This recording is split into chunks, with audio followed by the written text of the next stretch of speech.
Is this thing on? Welcome back to Big Mouth, and fancy seeing you here, and you are very welcome, my friends, and especially my enemies. Come in, sit down, no touching. I don't do the touching. Are you feeling charitable? Then smash the subscribe button and the like button, and please do follow me on Twitter at Movies TV Mad. And welcome to Wednesday's edition of the DCEU Daily. What was that I heard? 3 days to DC fandom. 3 days to the trailer, the extended trailer, forget teaser trailer, extended trailer of Zack Snyder's Justice League, the trailer of the Suicide Squad, Wonder Woman 84, wow, the Batman, there's so much, I can't fit it in, but 3 days to go to fandom, but I found a neat little video of Zack Snyder explaining the Codex. This is absolutely fascinating. My idea for the Codex was that skull was sort of the first Kryptonian that I could identify in their evolution as what they would, I don't know if they wouldn't call him like Homo sapien, but whatever the Kryptonian version of Homo sapien is. So they traced their lineage back and they had found this skull, and this was the first sort of physical incarnation of what a Kryptonian, ideal of Kryptonian would be. So that's sort of the raw material for the DNA. The DNA is just, you can see the Codex being extracted from it. We always imagined that was sort of the raw material, and then each individual, as the raw material came out, each individual was sort of the little subtlety differences, and whether you were going to make a warrior or a scientist or whatever they were constructing in the Genesis chamber. Those things were then changed as the stream came out of that skull. And then we were saying that the way it was engraved was because, it was a while, that skull had been fought over, and different factions of, whether it be religious or scientific, had warred over the skull, and many people had died. And so some, culty monk group had carved the different Kryptonian sayings in the skull, and then finally when it was wrestled away by whatever factions created the Genesis chamber and the sort of the construction of Kryptonian society as it is, we see it now, they were able to get it to the Genesis chamber and start to create it. And I would say that there was probably in the other Genesis chambers across Krypton, there might be a femur or a little chip, just like saints, you don't get the whole skull, but in the capital there, you're going to have a pretty important piece of that skeleton, but maybe in other cities you get smaller ones. I don't know. That's a general. Yeah. That is not general. That's the opposite of general. That was the most specific response. You could have just been like, it's the Codex, dude. Let's move on. But you actually put some thought into it. Is that what goes on in pre-production? It's like, look, we better be watertight. I mean, at a certain point you got to suspend the window of disbelief because it's about a guy who flies, but you like to be watertight with your logic. I'm really into that kind of stuff. I always feel like, it's cool if our... The man is a genius. The man is amazing. This is what sets Zack Snyder above the rest. But what's even more fascinating about this man's knowledge and explanation of the Codex? It is not his brainchild. This is the brainchild of David Goyer. David Goyer is a genius. And anyone who says that David Goyer is a bad writer, remind them of this explanation of the Codex. Because literally, this is what David Goyer came up with. This is absolutely fantastic because what Goyer actually did, he wanted to make Krypton a proper society.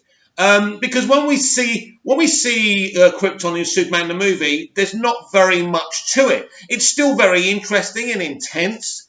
And we meet the Kryptonian Council and Lara and Jor-El, and it's great. And they send Kal off to Earth, and it's still brilliant. But this expands the Kryptonian mythos even bigger and better. And I think what he did on his Krypton TV show as well expands his concept of Krypton on Man of Steel. When Krypton was first kind of bandied about, I always assumed it was a Man of Steel spin-off. And no one can really tell me that it is or it isn't because it's one of those weird things. But yeah, David Goyer really came up with something really, really amazing here. And Zack Snyder's understanding and explanation of the Codex just shows you how into this stuff he is. This is why we're so lucky that Snyder was running the DCEU. It's a very different way to run and expand a DC franchise. Of course it is. It's not the MCU. It's not, hello, I'm going to crack a joke and then I'm going to save some people and there may be some drama, but not much. This is so deep. And people like Goyer and Nolan and Snyder running this franchise was amazing. It really is. And now Zack's back to finish off his Justice League. And I hope that's not the end of the story. And I hope that we get some Justice League kind of expansions and sequels. I really, really do. But it's really, really brilliant. And I do feel when people talk about a Man of Steel sequel and a Man of Steel 2, even though we all concur and we all accept that Batman vs. Superman Dawn of Justice is indeed a Man of Steel sequel. But the Codex, you know, the expansion of the Codex and that story is very important. So in a next Man of Steel movie, whether it's going to be a straight-to-streaming series or movie on HBO Max or a proper cinematic event, or if J.J. Abrams' potential Superman movie is going to deal with this, or if he's going to do something totally new, I don't know. But there's a story to tell with the Codex. And I've explained this to you before because the whole idea is, or for me, from my ideology and point of view, is if this Kryptonian DNA become real Kryptonian people and they're born and they come outside of Kal, and then Kal has got the responsibility of these other Kryptonians, and maybe things go a bit wrong and they expand on Earth, and maybe some of them are good, some of them are bad. And, you know, there's a commentary here with immigration. You know, at the moment, there's big commentary about immigration, especially in the UK, and how the UK government just want to get rid of them and makes up them somebody else's problem. The commentary for these Kryptonian cells becoming people is a commentary on immigration. Because guess who is the ultimate immigrant in fiction? It is Superman.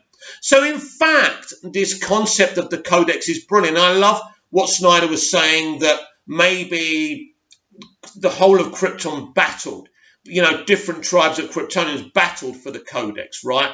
And ultimately, this faction of Kryptonians that became the Kryptonian Council actually won the right to have the Codex and clone these Kryptonians. And maybe there's other versions of the Codex in other factions, maybe in Kandor and different places like that on Krypton, with different elements of different body parts of the Codex as well, of this original Kryptonian.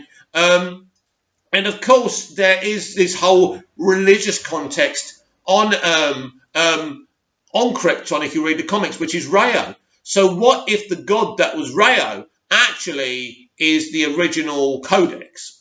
Now, actually, in Smallville, they said that actually Rayo isn't a god. It's a book. It's the book of Rayo. And I think that comes from the comic books. But you could expand it to saying that actually the skeleton for the Codex originates from Rayo. That would be very interesting as well. And as I've said to you before, I don't know what they're planning. I genuinely don't know. So many people, so many sources have told me so many different things now. And I think as we approach a DC fandom, you can tell that people are stopping with the rumors. I think the cultured nerd will never stop with the rumors. I mean, it's just something that they do. There's still this kind of Ryan Reynolds theory playing Green Lantern in Zack Snyder's Justice League. I suspect that Reynolds is involved, but maybe not playing Green Lantern. But we'll have to wait and see. Nothing would make me more happier, by the way, if he does cameo as his very own Green Lantern. I have my doubts about that, but we will find out. But I just thought I'd play Zack Snyder's thoughts and description about the Codex, because it's a fabulous piece of thinking and storytelling and conceiving. It's interesting yesterday when I read to you that Screen Rant article saying the development of Stargirl is better than the DCEU, and what Zack Snyder did with the DCEU, which is utter balls when you think about the Codex and you think about what David Goyer did. And Zack as a director needing to understand what the codex actually is. And he clearly does, and he explains it. Jesus Christ, you could even have an HBO Max straight-to-streaming series about the origins of the codex. You could just call it the codex. That would be amazing as well. You know, Snyder and Goyer and Nolan with Man of Steel, you know, gave the DCEU a great birthplace. And this is why people are hungry for more. Comment down below. Like, share, and subscribe. And I'll be back tomorrow with even more DCEU Daily. Fandom is getting close. What are these big announcements? I can't wait to find out. And I'm sure you feel the same way. See you again soon.